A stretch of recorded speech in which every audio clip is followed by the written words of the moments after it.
नमस्कार।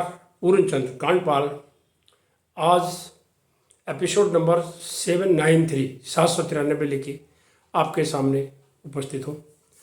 आज मैं आपको पंचतंत्र की उस कहानी के आधार पर दो छोटी सी बातें बताऊंगा, दो कहानियों के रूप में बताऊंगा, और जिसका निचोड़ यह है कि बलवान वही होता है जिसके पास बुद्धि होती है।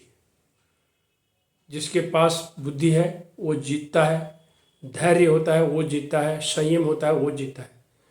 और तब कह भी रखा है कि बुद्धिश्च बलं तस्य निर्बुद्धिश्च कुतो बलम, यानी जिसके पास बुद्धि है वो जीतता है, उसी वही बलवान है, और जिसके पास बुद्धि निर्बुद्धिस्तु उसको पास कोई बल नहीं है, यानी वो जीत नहीं सकता। आइए पंचतंत्र के हिसाब से जो किताब है उसके हिसाब से मनुष्य को बहुत कुछ ज्ञान देने की चर्चा पहले करी गई है। और आज पहली कहानी है, इसमें दोनों कहानी शेर और लोमड़ी की है, लेकिन कहानियाँ दो छोटी सी अलग से हैं, आपको बता देना चाहता हूँ।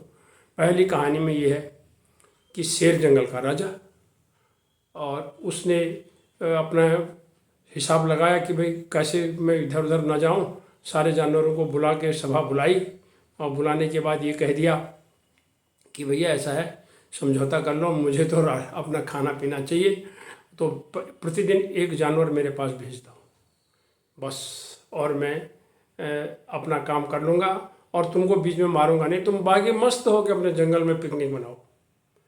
अब क्या करते, मजबूर थे, उस जंगल का राजा, तो वो मान गए लोग। और उसके बाद जिस एक दिन आई लोमड़ी की बारी, लोमड़ी ने सोचा चलो कोशिश करते हैं, बुद्धि का प्रयोग करते हैं। तो उसने जाने में वहाँ देर कर दी शेर के पास। तो जब वो पहुँची, शेर ने डांटा, क्यों देर में आई, जब तेरी बारी थी क्यों नहीं आई। बोले महाराज कैसे आती, रास्ते में मुझे एक शेर और मिल गया, वो आपको कह रहा कि आपको तो गालियाँ दे रहा था, कह रहा था कि वो तो राजा नहीं, राजा मैं हूँ।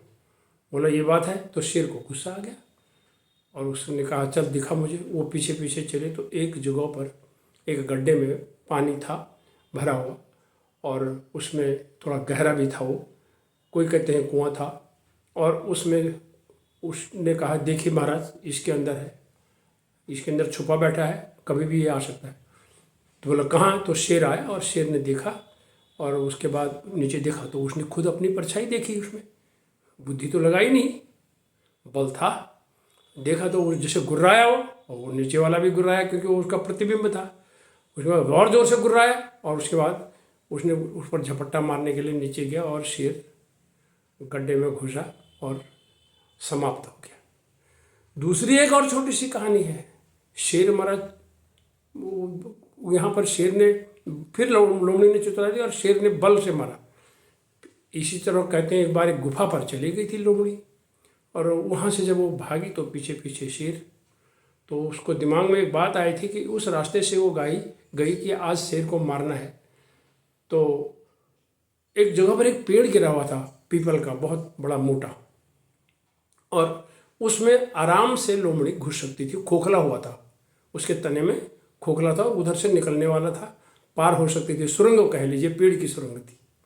और इधर से आई लोमड़ी उधर से, तो शेर पीछे पीछे आगे आगे लोमड़ी, शेर पीछे पीछे आगे आगे लोमड़ी। और जब वो तो इतनी तेज़ी से आया क्योंकि लोमड़ी उतनी दौड़ नहीं पाई, तो वो उसके अंदर घुस गई, जानबूझ के घुस गई, और शेर ने भी जोश में आकर के और उसमें घुस गया। लेकिन शेर वहाँ से पार नहीं हुआ और उसी के अंदर छटपटा, क्योंकि जोश में तो था। इसीलिए कहते हैं ना कि जोश में होश नहीं खोना। शेर ने होश खो दी, और होश खोते ही उस लोमड़ी को पकड़ने के लिए उसी के अंदर घुस गया। और शुरू में तो थोड़ा सा मोटा होगा, अच्छे जाने वाला, लेकिन जब वो अंदर घुसने के बाद थोड़ा सा और बड़ा, और उसके बाद वो आगे बढ़ नहीं सका, और दम घुट करके न वो पीछे आया ना आया, और शेर वहाँ मर गया। बाद में लोमड़ी पीछे से गई और उसने आनंद लिया, अपनी पिकनिक बनाई। यानी दोनों ही हालात में शेर मारा गया, दोनों छोटी कहानियों में।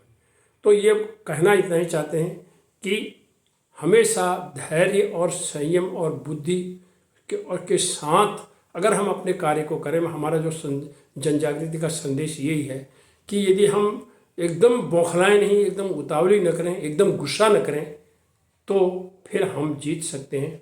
और बलवान से बलवान व्यक्ति भी हार सकता है, वो घुटने टेक सकता है। और ये इस कहानी की, इस पंचतंत्र की जो कहानी है, ये विष्णु शर्मा उनका नाम मुझे अब याद आया, राइटर हैं उसके, तो उनकी कहानियों के आधार पर मैंने ये बताया कि बुद्धि बहुत बड़ी चीज़ होती है, इसीलिए बुद्धि को ध्यान से उसका प्रयोग करना चाहिए और संयम और धैर्य और क्रोध रहित होना बहुत जरूरी है। इन्हीं शब्दों के साथ आइए कुछ अपने बुद्धि का संयम हम भी रखें, बनाए रखें। धन्यवाद, नमस्कार।